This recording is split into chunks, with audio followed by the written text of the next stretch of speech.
That's actually when I made Put Your Hands Up for Detroit. Yeah.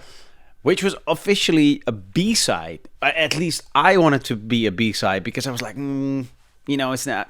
Like, once again, I was more into, like, underground stuff. I was like, I don't know. So I made... It was an EP with 3 tracks. Yeah. And I asked Artie, like, just put this one on the B-side. It's fine, together with another track. And the A-side should be this. Thank God he didn't do that. Okay, he didn't do that. Thanks again, Artie. Okay. But yeah, so that first blew up in Holland. Yeah. And by then, actually, that's also something I have to say. Because I always did parties next to it. Mm-hmm. So I started Sneakers in Eindhoven, which is down south.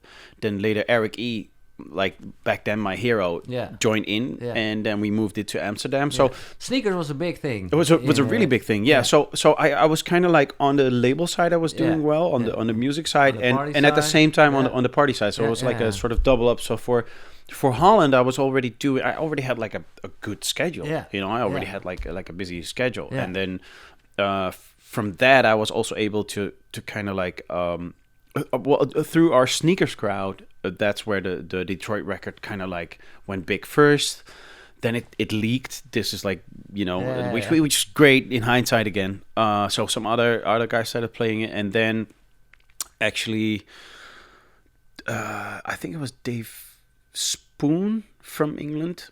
And he picked up the record first from England and signed it to CR2, which was an English label that was doing very well. So then it went back big in the club scene in England, and then it got signed to Ministry of Sound. Yeah. So it's like a typical classic, but a classic structure. It first does well on the dance floor, gets to bigger labels, but dance floor labels, and then what majors do a lot of time, they hover above the scene, and anything that comes out they pick up, shoot a video clip, and the rest is history.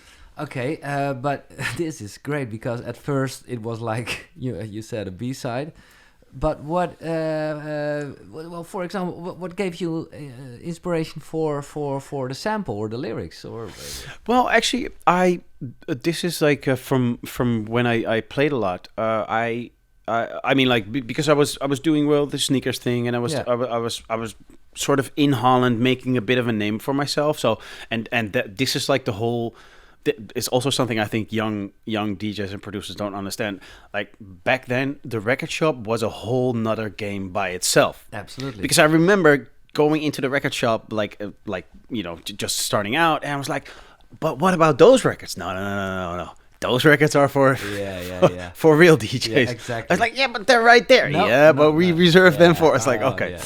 So I was getting like some more exclusive things, and it was a like really obscure breakbeat track, just almost unplayable. But the place I played back then, they kind of liked like broken beat things, so I did buy it, and I think that record sold about maybe worldwide 300 something. But I really like that sample. Put your hands up for Detroit, our lovely city. Put your hands up for Detroit, our lovely city. Put your hands up for Detroit. So like years later, I thought like, I need something. So I sampled it at first. I mean, later we redid the sample, but yeah, I sampled it at first, and then made like, of course, a whole new track around it. Put your hands up for Detroit, our lovely city.